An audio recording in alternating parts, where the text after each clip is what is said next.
What if I told you that Meghan Markle and Paris Hilton crossed paths years before the world ever noticed? Inside a world built on secrets, silence, and scandal. Not Hollywood, not Buckingham Palace, but something darker, more exclusive, more protected. Because this isn't just a story about two women with fame. It's about two women with something far more dangerous: access. Before we continue, please hit the like button, subscribe to the channel, and turn on the notification bell for updates. You see, Paris Hilton recently dropped what seemed like an offhand comment in an interview. But the moment it aired, people started connecting dots. Old names resurfaced. So did old rumors. And one of those names? Meghan Markle. Suddenly, a decade-old photo that had vanished from the internet popped up again. Suddenly, timelines didn't add up. And suddenly, questions started flooding in. How did Meghan, a then-unknown actress, end up invited to the same ultra-private functions Paris once escaped? Why are there whispers of a sealed envelope, an island, and a list of guests no one wants to talk about? And most importantly, why did Paris say she wasn't just part of it, she was the favorite? In this exposé, we're peeling back the curtain on a story no one was supposed to tell. And by the end, you may never see Meghan the same way again. But first, what Paris said next changed everything. Why would Paris Hilton speak now, after years of silence? That's the question that jolted the internet awake the moment her cryptic comment surfaced. Because Paris isn't careless. She isn't random. And she definitely isn't the type to accidentally expose the wrong person. So why Meghan? Why now? According to insiders, the moment Paris uttered those words, the room changed. Producers froze. Assistants stopped typing. You could almost feel the tension through the screen. It wasn't what Paris said. It was how she said it.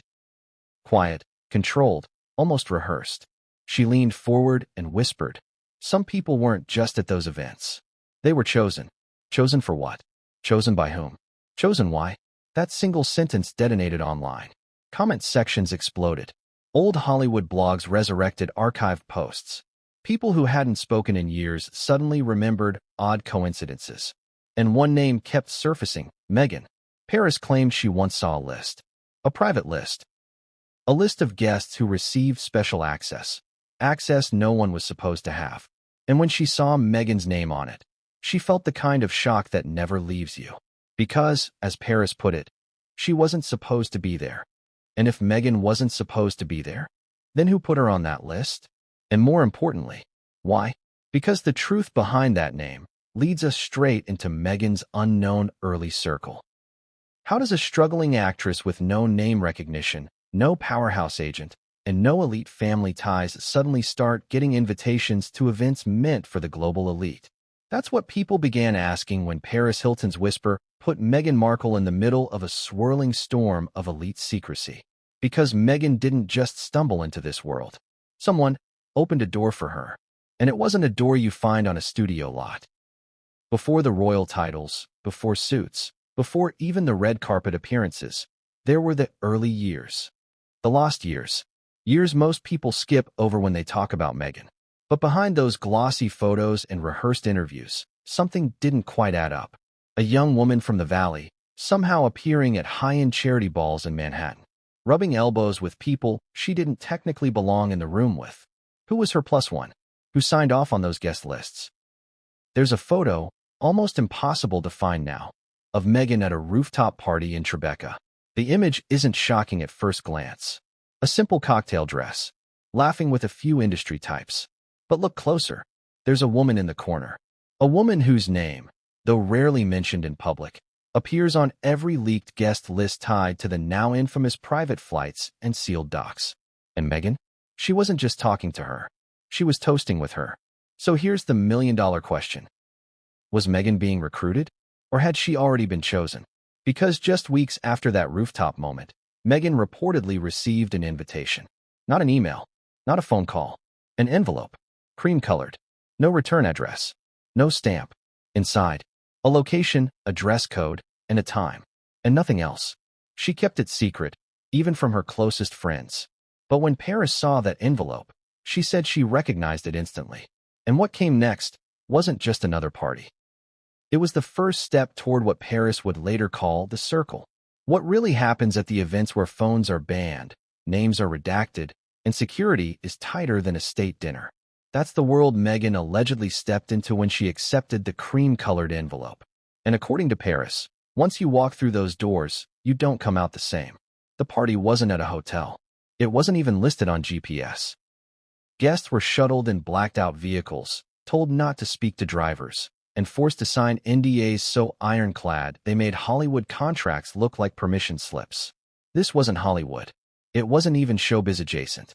This was above it. According to whispers, the party venue was a private estate, owned by someone who never appeared on Forbes' lists but was richer than most who did. The kind of person who had more shell companies than social media posts. Paris had been to one of these before. Just once. She said she left before midnight and never came back. She called it the party where the masks never came off. But Meghan? She stayed. According to an anonymous source who worked security that night, Meghan arrived like she knew exactly what this was. No hesitation, no confusion, and she wasn't alone. She entered with a man no one recognized, dressed in gray, who whispered in her ear before they approached the gate. The source called him the handler. Now here's where things get even stranger. Paris said she kept her distance, observing from across the room. But at one point, she claims Meghan disappeared. Not for 10 minutes. Not to the restroom. She was gone for over an hour. And when she re-emerged, something about her had changed. She was quieter, more focused, and suddenly, everyone wanted to talk to her. She was seated with VIPs, danced with billionaires, even caught the eye of a well-known political figure who, according to Paris, shouldn't have been anywhere near that place. At one point, a woman collapsed. Not drunk, not sick, just dropped. Silence followed. Staff rushed in, escorted the woman out, and the music never even stopped. Meghan? She barely blinked. Paris said she'll never forget the look on Meghan's face in that moment. It wasn't shock. It wasn't fear. It was recognition, as if she'd seen this before, as if she expected it. And Paris, rattled, left the party shortly after. But not before watching Meghan disappear one more time. This time through a locked door guarded by two men. She wouldn't reappear until the next morning. And from that moment on, she was in. Invites followed. Access exploded. And Meghan's name was suddenly everywhere, without anyone really knowing why. But to Paris, it wasn't a mystery. Because she knew what that door meant. She knew who stood behind it. And she knew what it meant when someone passed through and came back changed. Because the man in the gray suit, the handler, wasn't done with Meghan yet. And what he gave her next was far more dangerous than a party invite. It was an assignment. Who was the man in the gray suit? The one whispering in Meghan's ear. The one who appeared at parties but never partied. The one Paris simply called the handler. Every name dropped in this story has a paper trail, an IMDb page, a LinkedIn profile, a blurry red carpet photo. But the handler? Nothing. No name. No record. No past. Only sightings. Only whispers. And the same description every single time. Gray suit. No tie. Cold eyes. Soft voice. He wasn't rich. He wasn't famous. But when he walked into a room, billionaires stopped talking. Models looked down. And even security guards stepped aside. So why was Meghan with him? And more importantly, why did she keep showing up with him at events no one knew she'd been invited to? According to two anonymous sources, both former assistants to A-list figures, Meghan's rise in those circles wasn't organic. It was orchestrated, step by step, contact by contact, favor by favor. And the handler was her guide. But he didn't just introduce her to people. He gave her roles to play. Not movie roles. Not auditions. Real ones. At one event, Meghan reportedly posed as a translator for an international guest. Except, she doesn't speak that language. At another, she was listed under a fake name on the guest log. Not an alias. A completely different identity. And at one particularly high-level function, she was spotted passing a sealed envelope to a man surrounded by security. Every time Paris asked about it, she got the same answer. She's doing a favor. That's how it works. That's how it works. So let's ask the question no one dares say out loud. Was Meghan being used? Or had she become the tool? According to Paris, there was one night that confirmed everything. One moment when she saw it with her own eyes. It was another gathering. Small. High stakes. Paris wasn't supposed to be there, but she came anyway. She said Meghan arrived last. Wearing black. Hair pinned back. No smile. She didn't mingle, didn't drink. She went straight to the handler. He gave her something, small, folded. And then he said something. Paris couldn't hear it, but she saw Meghan's face. And for the first time ever, it cracked. Not with fear, with pressure. She looked like someone trying to hold it all in and failing. And then she vanished again. Only this time, she didn't return through the front. And the next morning, a private jet left the city under an alias. Destination? A remote location with no cell towers, no press access, and no paper trail. All Paris could say was this.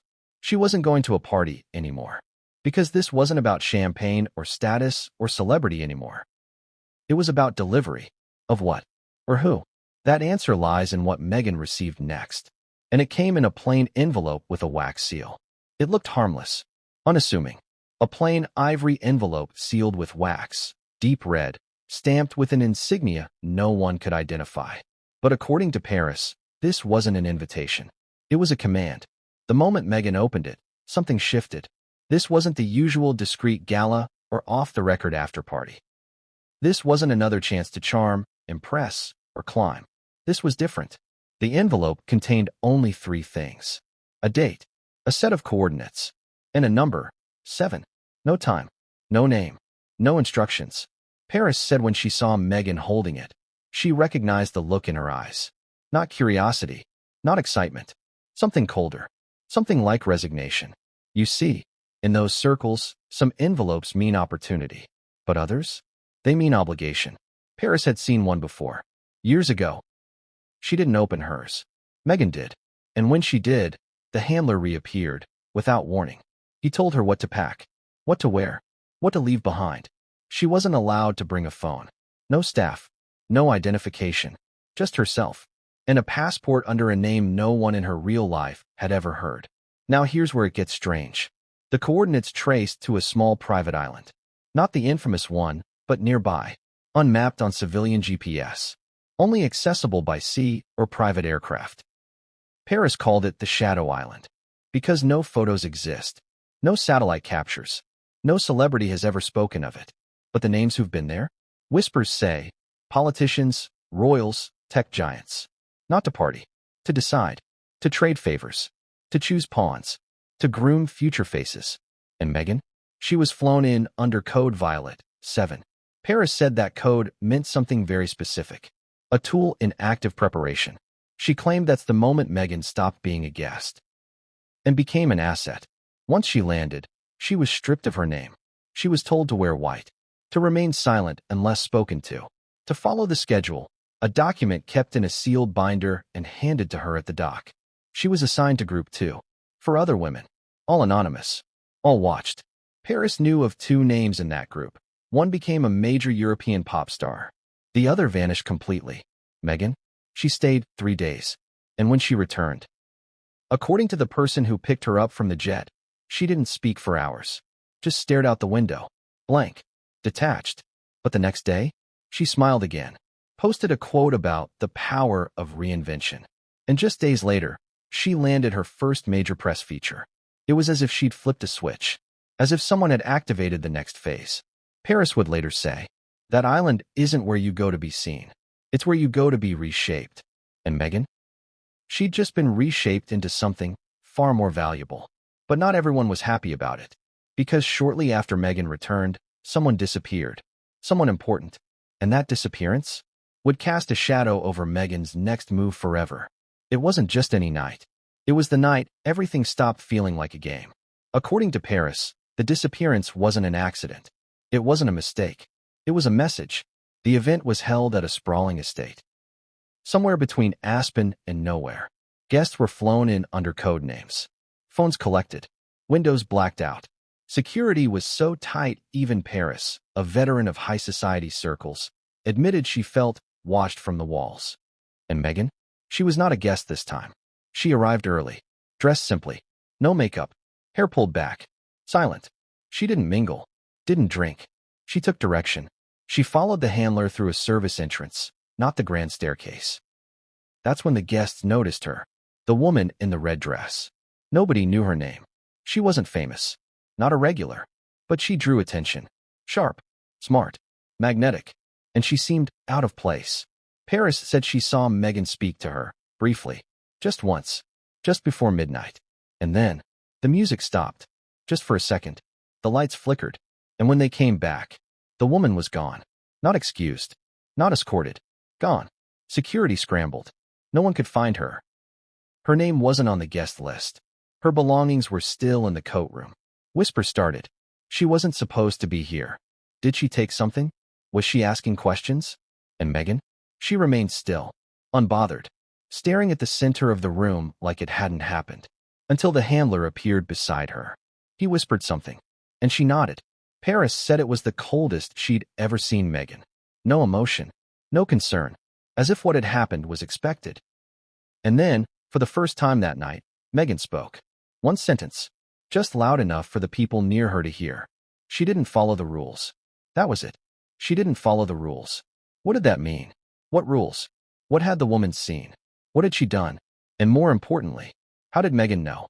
Paris left that night shaken, not just because of the disappearance, but because of what happened after. Within 24 hours, media outlets began scrubbing the event. No photos. No mentions. Nothing. The woman in red? Never seen again. No missing persons report. No name ever confirmed. And Meghan? The very next week, she was photographed attending a high-profile UN luncheon in New York, smiling, poised, glowing. The same woman who just witnessed someone vanish, now being praised as a future humanitarian. So we have to ask, was this just elite damage control? Or was this the beginning of something far more deliberate? Because someone powerful was clearly protecting Meghan. But protecting her from what? Or from who? Paris thought she knew the answer. Because shortly after that night, she got a warning. 3 words. Texted from an unlisted number. No name. No context. Stop asking questions. And what Paris did next? Put everything and everyone at risk. Why does Hollywood stay silent? Why do celebrities, people who broadcast every thought, every vacation, every latte, suddenly go mute when certain names or locations come up? Paris says it's not fear. Not entirely. It's loyalty to something unspoken, a pact, a silent one. And if you break it, you don't just lose followers. You lose everything. After the night of the disappearance, Paris began pulling back. She stopped going to those events, stopped responding to certain invites, even changed her number. But she made one mistake. She told someone what she'd seen. A friend, a model, a rising starlet who asked the wrong question at the wrong brunch. And within a week, she was dropped by her agency. Her brand deal collapsed. And a scandal, fabricated, Paris believes, broke online, erasing her almost overnight. Paris realized then, this wasn't a game. There were rules and punishments. But here's what scared her the most. As she distanced herself from those circles, Meghan thrived in them. She was everywhere. Fashion Week front rows, private diplomatic meetings, charity dinners hosted by billionaires with shady offshore connections. And through it all, never a misstep, never a cancellation, never a leak. Nothing. Paris once said, it's like watching someone walk through a minefield blindfolded and never step wrong. How? According to her, Meghan wasn't protected by luck. She was protected by the pact. A network of image managers, PR warlords, ex-intelligence operatives, and shadowy benefactors who controlled not just the headlines, but the silence. You see, the silence is more powerful than the noise. Because noise can be argued. Silence is airtight. So even when whispers of Meghan's early affiliations began leaking, even when old flight logs and name lists surfaced, nothing stuck. No journalist followed up. No platform allowed the story to gain traction. Even Reddit threads vanished. Paris said she tried once, just once, to speak to someone high-level. A former studio exec. Someone she'd known since her early 2000s reality TV days. She brought up the woman in red. The night that went wrong. The envelope. And the exec looked her dead in the eye and said, "You want to keep working in this town? Let it go. Let it go." But Paris couldn't. Because she had one thing they didn't know about. One thing she never handed over. Never deleted. A photo. A single photo that shouldn't exist. Not online. Not in the cloud. Because that night, before the music cut out, before the woman disappeared, Paris snapped a picture. Not of the crowd. Not of herself. But of Meghan. And what, or who, was standing behind her. And that is where the story twists again. Because the real shock wasn't what Meghan was doing. It was who was watching her do it. And when Paris finally looked closely at that photo, she said she almost dropped her phone. Because in the background was a face she thought had vanished years ago. And that face changed everything. There are photos you plan.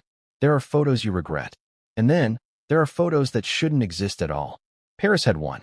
A blurry, slightly tilted, off-center shot she took that night, moments before the woman in red vanished. It was instinctual, a gut reaction, not for Instagram, not for clout, just something told her, capture this. Now, she never posted it. She never showed anyone, until the silence became too loud to ignore. Paris said she looked at it days later, at 2 a.m., in her hotel suite, alone. She almost deleted it. But then her thumb froze.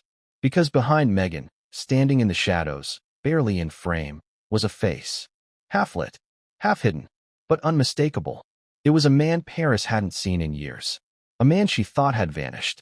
A man whose name was scrubbed from the tabloids after a certain case mysteriously disappeared. She won't say his name out loud. Not on record. Not even in private. Because in certain circles, his name is more dangerous than a signature.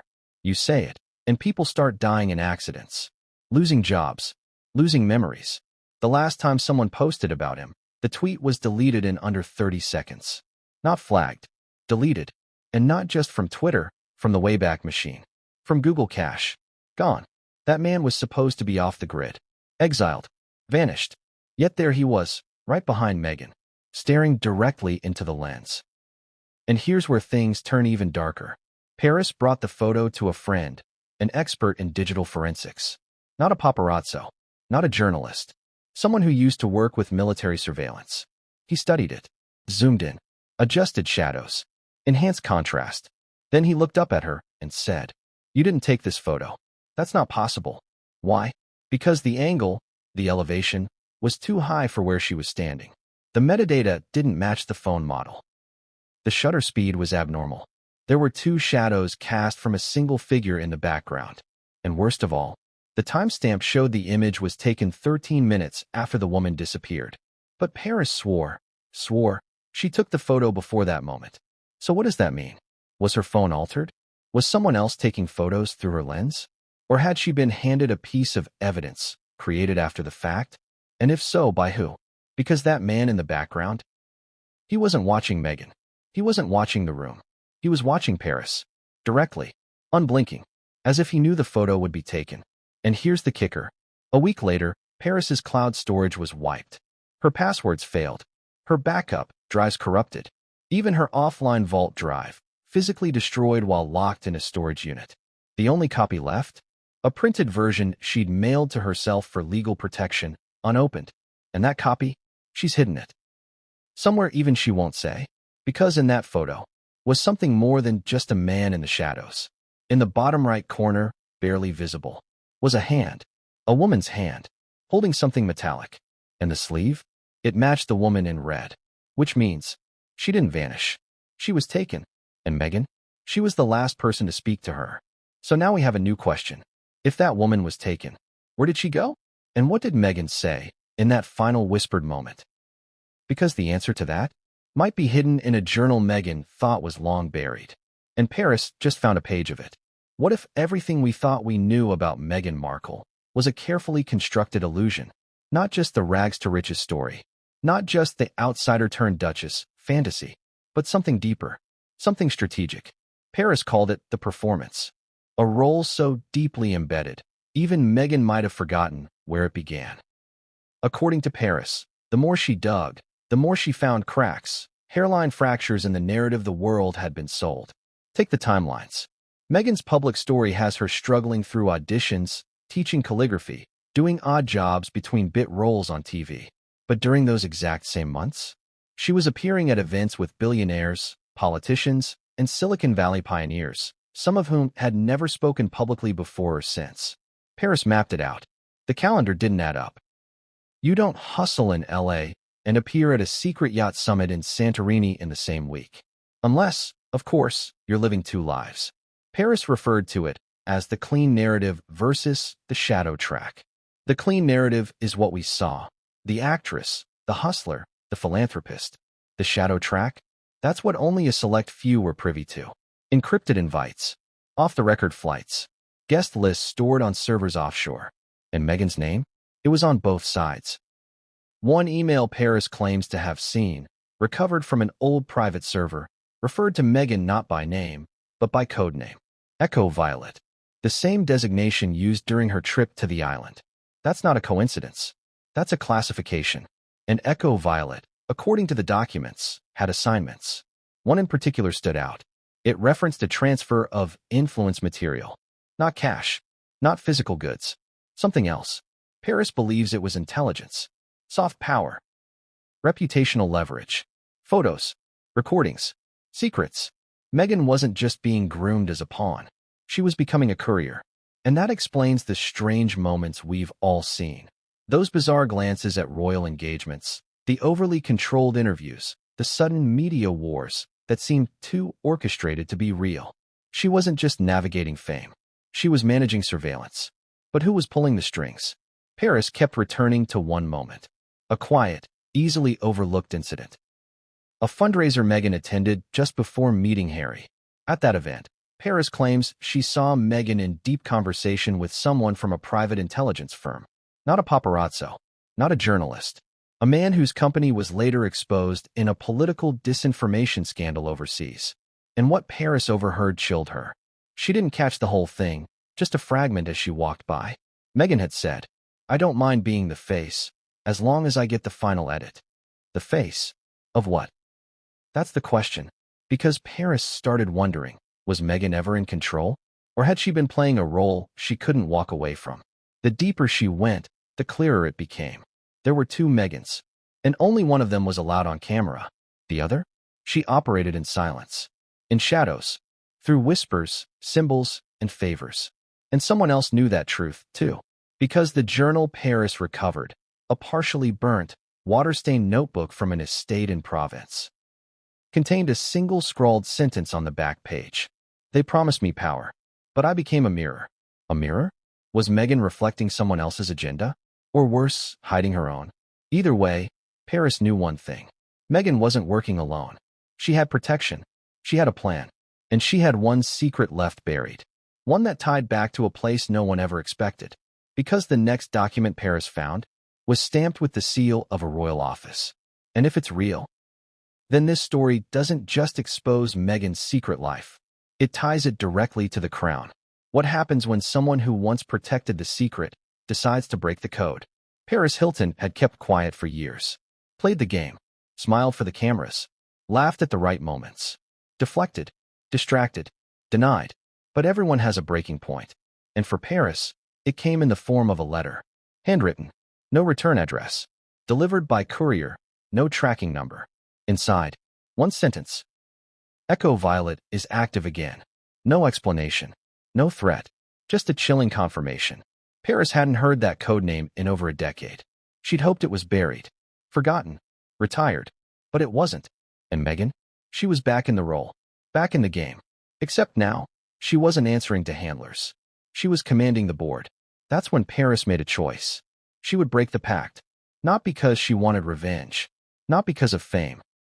But because she knew what would happen if no one intervened. Because when Echo Violet moves, things vanish. People, stories, truth. Paris started digging, again. This time, not through gossip blogs or Instagram timelines. She went old school. Hard copies, discrete sources, courier documents. She even reached out to a former intelligence contact in Switzerland who owed her a favor from back when she wasn't supposed to be in Geneva. What she received? A thin file, stamped, redacted, and inside, a document marked Royal Brief, Classified Tier, Violet Echo, 2015. Paris didn't understand it at first, but then she saw the name of the issuing office. It wasn't from the US. It wasn't from a Hollywood agency. It was from inside Buckingham Palace. Someone in the royal infrastructure had logged Meghan's involvement before she ever met Prince Harry. Which means one thing. Their meeting wasn't a fairy tale. It was an operation. Was Meghan selected? Was she deployed? Or was she sent to disrupt? Because just months after her relationship with Harry began, things within the royal family began shifting. Leaks, internal clashes, stories appearing, then vanishing, staff resignations, security overhauls. It wasn't chaos. It was destabilization. Paris wasn't alone in her suspicion anymore. Others had noticed. A former aide to a senior royal even admitted, off the record, that things started unraveling the moment she arrived. But no one dared say it out loud. Until Paris. She gathered the files. The photo, the journal, the recovered email headers. She was ready to go public. But when she called a trusted journalist to set up the release, the line went dead mid-call. And when she tried again, the number was disconnected. That journalist vanished from social media within 24 hours. Last seen boarding a plane to Dubai. Paris now understood. This wasn't going to be a press exclusive. It was a war zone. She'd officially become a threat. And that same night, she received a message. Not a text, not an email, a voice recording, 3 seconds long. One voice, Meghan's, saying, "You don't know what you're walking into." That's it. But the tone? Controlled, chilling, not angry, not panicked, prepared. Paris played the message 10 times, analyzing every breath, every pause. And she realized something terrifying. Meghan wasn't warning her. She was daring her to move forward, to see how far this could go. And so Paris made her next move. She leaked one piece, just one, not to the press, to someone bigger, a global figure known for exposing state-level secrets.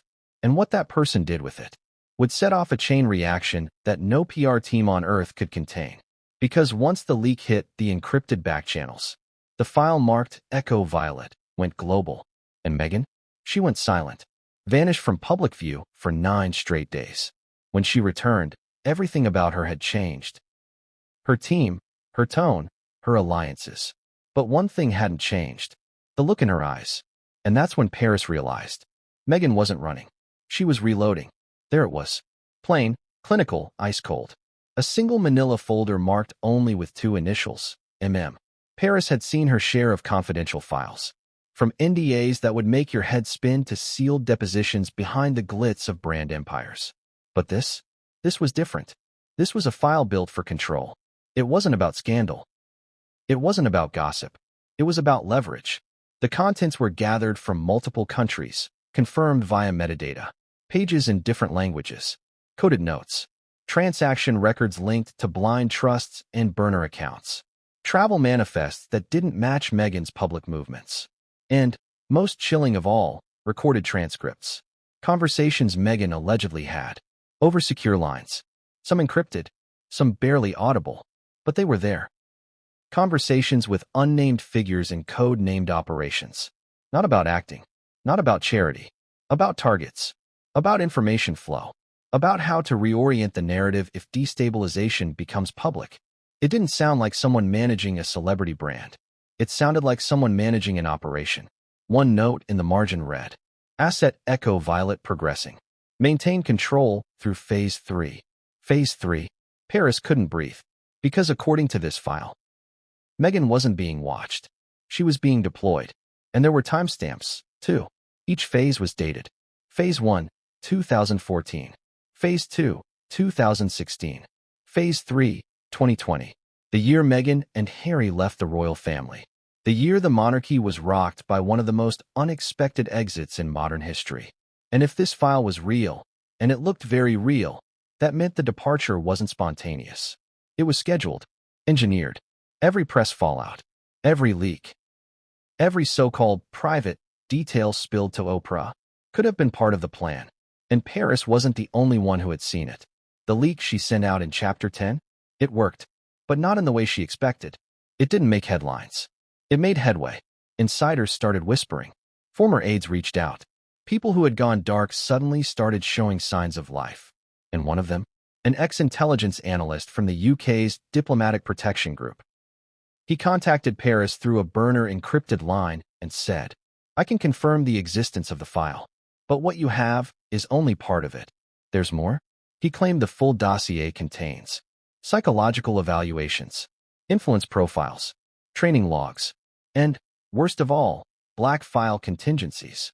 Contingencies in case Meghan went rogue. Contingencies in case she turned on her handlers. Or on the royals. The phrase he used? Mutual assured reputation destruction. Both sides had dirt. Enough to destroy each other 10 times over. So what kept the silence intact? Balance. A stalemate. Until now. Because when Paris cracked the lid on the file, she didn't just shift the balance. She toppled it. The analyst warned her. If Meghan senses that the stalemate is broken, she'll move fast. And she won't move alone. Paris asked him one question. What happens when Phase 4 starts? His reply? Pray it already hasn't. Because the final page in the file marked MM was blank. Except for one thing. A date. Just one. December 22nd, 2025. No context. No footnote. No signature. Just a deadline. And that date was only 2 weeks away. What happens when the puppet tries to cut the strings? After years of silence, curated appearances, and invisible influence, Meghan began to do something dangerous. She started disobeying. According to Paris, and confirmed by 2 discreet sources close to high-level fixers, there was a subtle shift in Meghan's behavior post-2021. She started ignoring coded messages, stopped showing up to expected meetings, changed numbers, switched private security firms. At first, the network assumed it was precaution, a celebrity trying to regain control. But then came the real red flag. She broke contact with the handler. Clean break. No transition. No reassignment. Just gone. That's when Paris knew Meghan was trying to get out. But leaving that world isn't like quitting a job.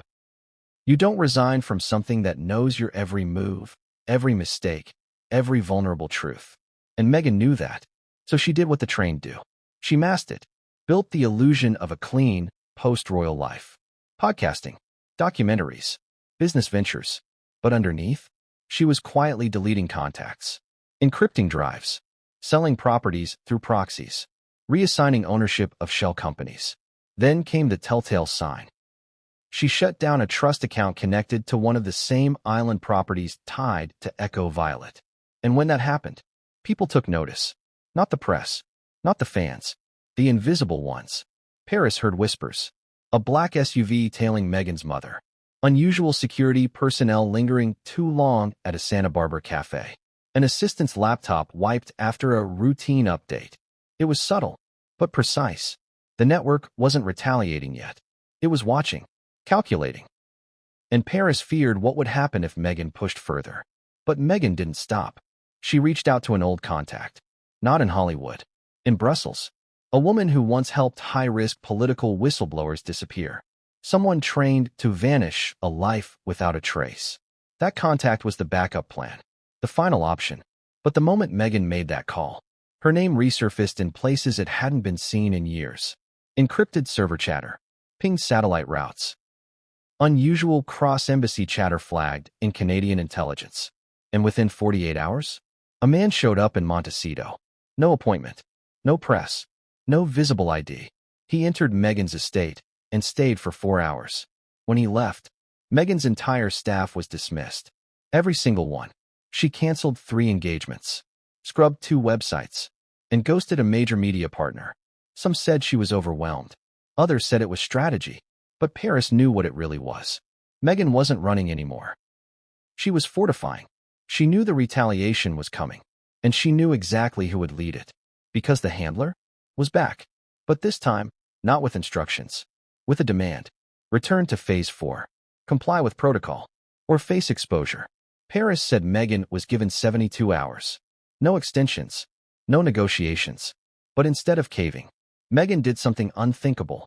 She contacted the one person she swore she never would. The one who knew everything from the beginning. The one who held the original copy of the first Echo Violet file.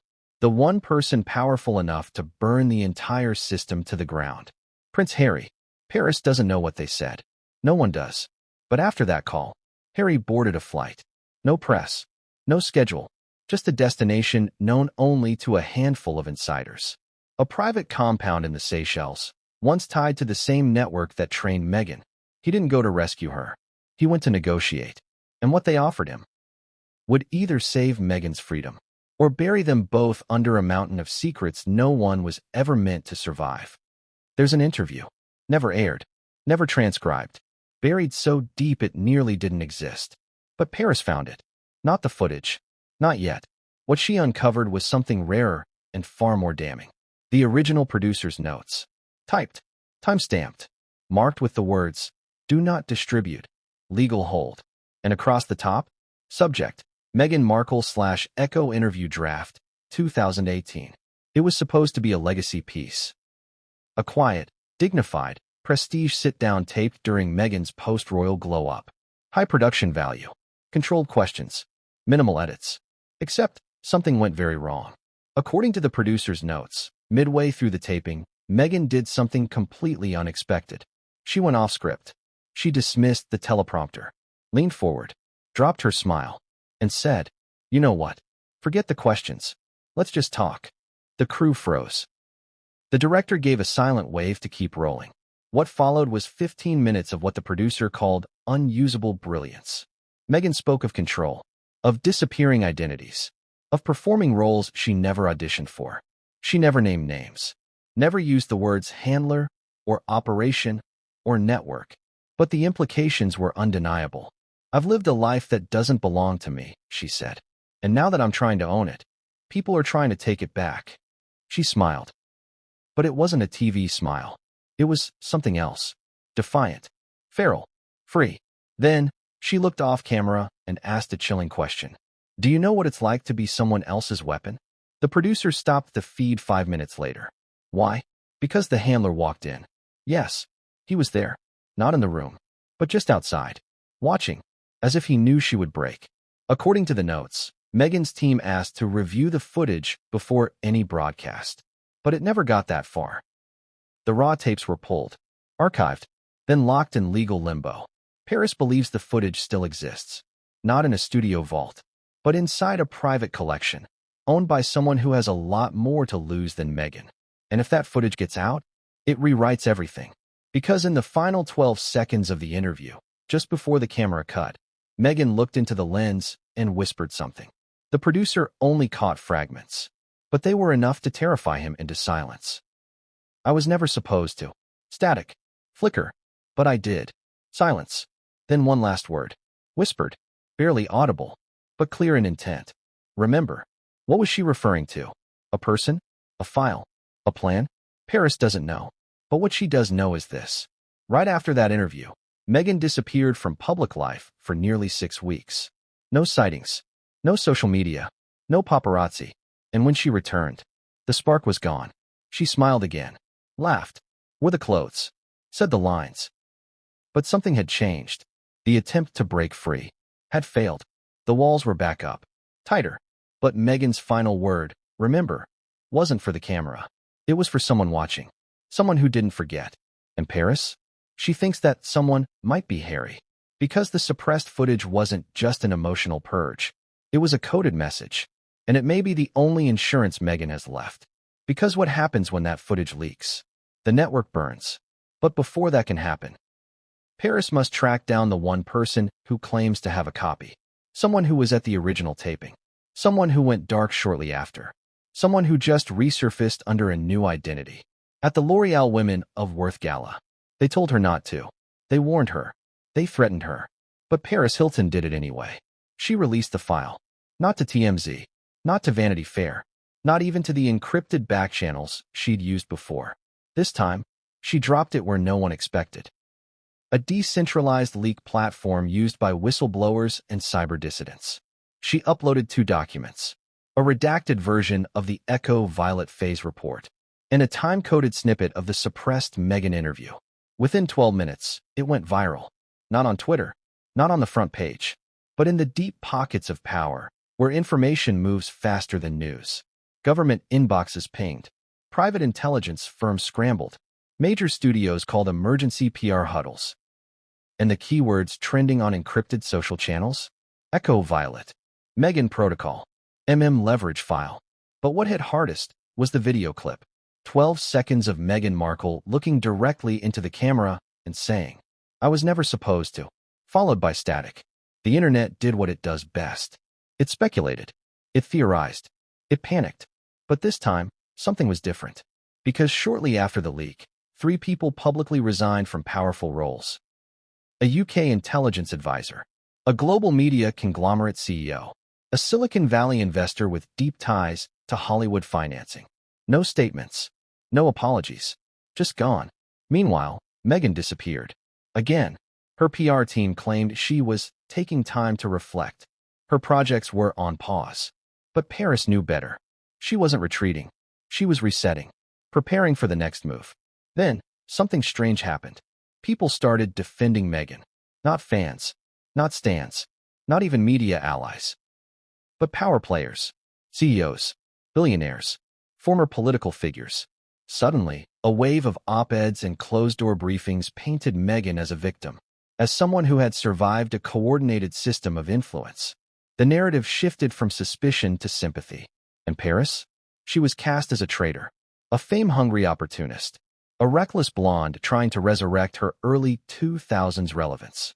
One headline read, "From nightlife to national security, the unhinged claims of Paris Hilton." But while the headlines mocked her, the people with power were running scared, because the leak triggered something no one anticipated: an audit. Multiple agencies in Europe and the US began tracing accounts tied to Echo operations. Offshore trusts were flagged, travel logs subpoenaed. The web was unraveling. And Paris? She wasn't done. She gave one final interview, shot in a secure, undisclosed location. No glam, no filter, no stylists, just Paris, a camera, and a black envelope. She held it up to the lens and said, "This is the full file.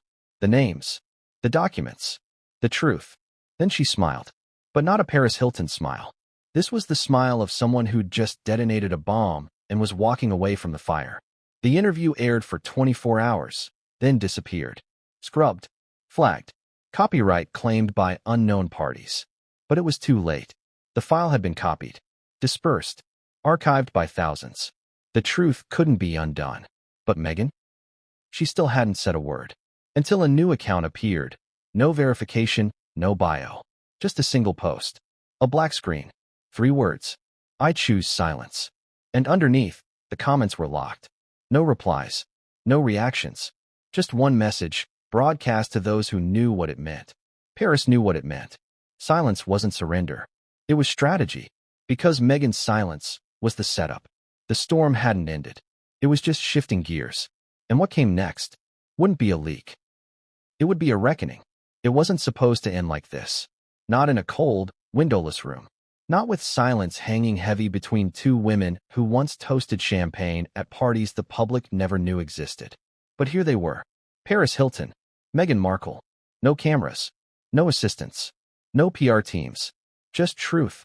Raw, volatile, and decades overdue. According to a leaked internal memo, never meant to be seen outside a secured system, the 2 met inside a decommissioned embassy annex in Lisbon. Why Lisbon? Because it was neutral, outside the Five Eyes surveillance net. Quiet. Forgettable. But what happened inside? It changed everything. Paris had the documents. The photos. The recordings. She laid them out. Meghan didn't flinch. She didn't deny. Didn't panic. Didn't beg. Instead, she spoke first. "Why now?" she asked. Paris didn't answer. She didn't need to. Meghan already knew. This wasn't about revenge. It wasn't about justice. It was about control. And both of them wanted it.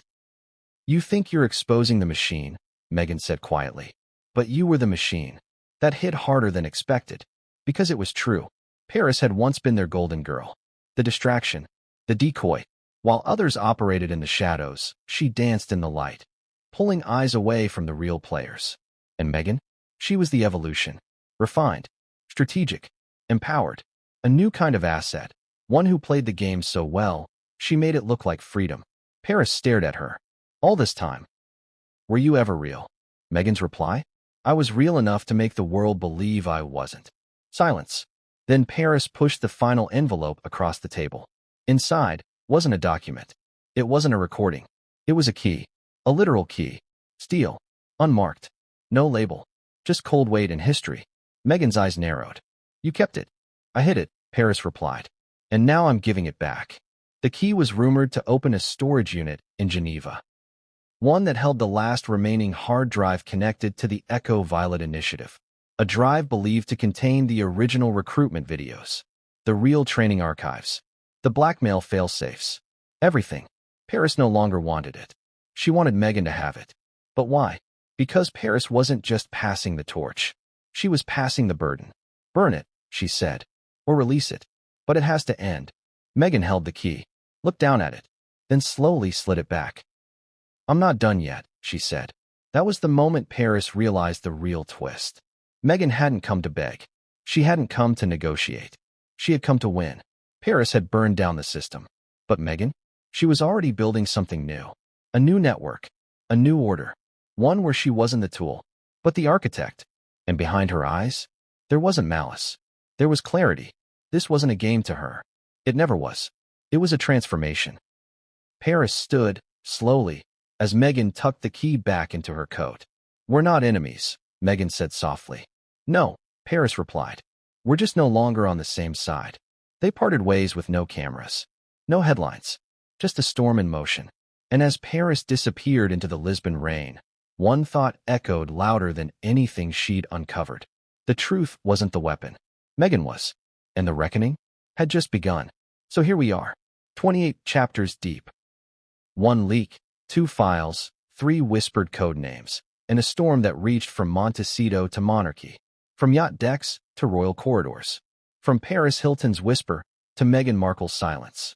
But now, after everything, you have to ask yourself, was Meghan a victim or a mastermind? The signs were always there. The timelines that never lined up. The invitations no one could explain. The silence that echoed louder than any statement. She wasn't just navigating power. She was harnessing it. Not with brute force. Not with scandal. But with precision. She walked through the rooms no one talks about. Shook the hands history will never name.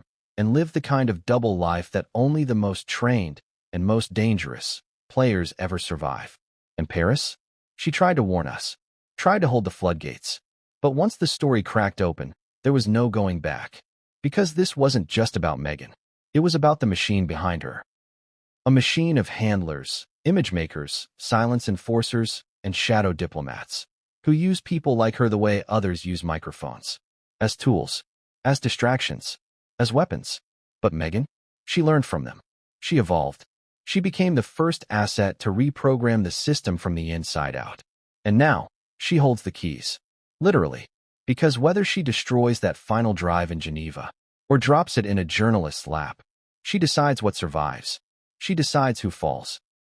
And as the date on that mysterious final file, December 22nd, 2025, looms ever closer, the question becomes, what will she do with everything she knows?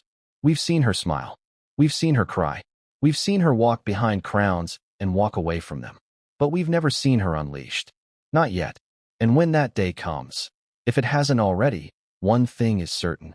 Meghan Markle will no longer be the story. She'll be the storyteller. And the rest of us? We're just catching up. So remember that next time the headlines change overnight.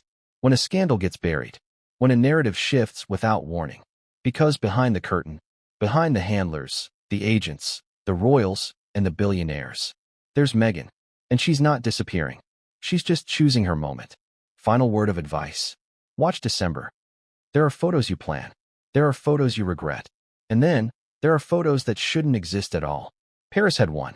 A blurry, slightly tilted, off-center shot she took that night, moments before the woman in red vanished. It was instinctual, a gut reaction. Not for Instagram. Not for clout. Just something told her. Capture this. Now. She never posted it. She never showed anyone. Until the silence became too loud to ignore. Paris said she looked at it days later, at 2 a.m., in her hotel suite, alone. She almost deleted it. But then her thumb froze. Because behind Meghan, standing in the shadows, barely in frame, was a face. Half-lit, half-hidden, but unmistakable. It was a man Paris hadn't seen in years. A man she thought had vanished. A man whose name was scrubbed from the tabloids after a certain case mysteriously disappeared. She won't say his name out loud. Not on record. Not even in private. Because in certain circles, his name is more dangerous than a signature. You say it, and people start dying in accidents. Losing jobs. Losing memories. The last time someone posted about him, the tweet was deleted in under 30 seconds. Not flagged. Deleted. And not just from Twitter, from the Wayback Machine. From Google Cache. Gone. That man was supposed to be off the grid, exiled, vanished. Yet there he was, right behind Meghan, staring directly into the lens. And here's where things turn even darker. Paris brought the photo to a friend, an expert in digital forensics. Not a paparazzo, not a journalist, someone who used to work with military surveillance. He studied it, zoomed in, adjusted shadows, enhanced contrast. Then he looked up at her and said, "You didn't take this photo. That's not possible." Why? Because the angle, the elevation, was too high for where she was standing. The metadata didn't match the phone model. The shutter speed was abnormal. There were two shadows cast from a single figure in the background. And worst of all, the timestamp showed the image was taken 13 minutes after the woman disappeared. But Paris swore she took the photo before that moment. So what does that mean? Was her phone altered? Was someone else taking photos through her lens? Or had she been handed a piece of evidence created after the fact? And if so, by who? Because that man in the background? He wasn't watching Meghan. He wasn't watching the room. He was watching Paris, directly, unblinking, as if he knew the photo would be taken. And here's the kicker. A week later, Paris's cloud storage was wiped. Her passwords failed. Her backup drives corrupted. Even her offline vault drive, physically destroyed while locked in a storage unit. The only copy left? A printed version she'd mailed to herself for legal protection, unopened. And that copy? She's hidden it. Somewhere even she won't say. Because in that photo was something more than just a man in the shadows.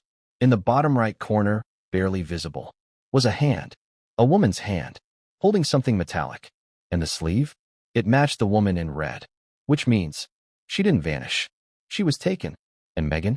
She was the last person to speak to her. So now we have a new question. If that woman was taken, where did she go? And what did Meghan say in that final whispered moment? Because the answer to that might be hidden in a journal Meghan thought was long buried. And Paris just found a page of it. What if everything we thought we knew about Meghan Markle was a carefully constructed illusion? Not just the rags to riches story.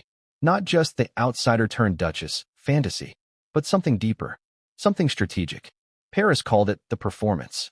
A role so deeply embedded, even Meghan might have forgotten where it began.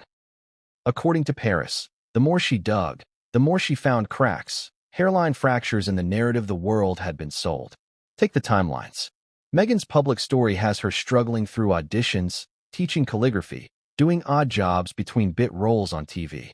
But during those exact same months, she was appearing at events with billionaires, politicians, and Silicon Valley pioneers, some of whom had never spoken publicly before or since. Paris mapped it out. The calendar didn't add up. You don't hustle in LA and appear at a secret yacht summit in Santorini in the same week. Unless, of course, you're living two lives. Paris referred to it as the clean narrative versus the shadow track. The clean narrative is what we saw. The actress, the hustler, the philanthropist. The shadow track? That's what only a select few were privy to. Encrypted invites, off-the-record flights, guest lists stored on servers offshore. And Meghan's name? It was on both sides. One email Paris claims to have seen, recovered from an old private server, referred to Meghan not by name, but by codename. Echo Violet. The same designation used during her trip to the island. That's not a coincidence. That's a classification. And Echo Violet, according to the documents, had assignments. One in particular stood out. It referenced a transfer of influence material. Not cash. Not physical goods. Something else. Paris believes it was intelligence. Soft power. Reputational leverage. Photos. Recordings. Secrets. Meghan wasn't just being groomed as a pawn. She was becoming a courier.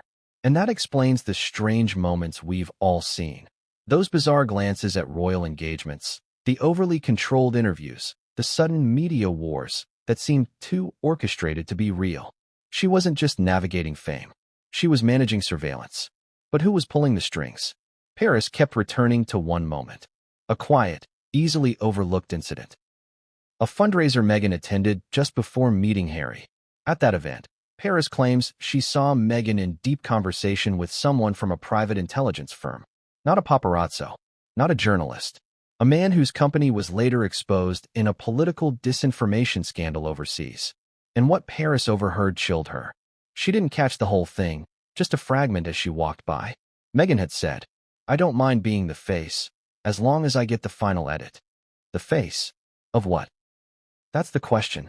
Because Paris started wondering, was Meghan ever in control? Or had she been playing a role she couldn't walk away from? The deeper she went, the clearer it became. There were two Meghans, and only one of them was allowed on camera.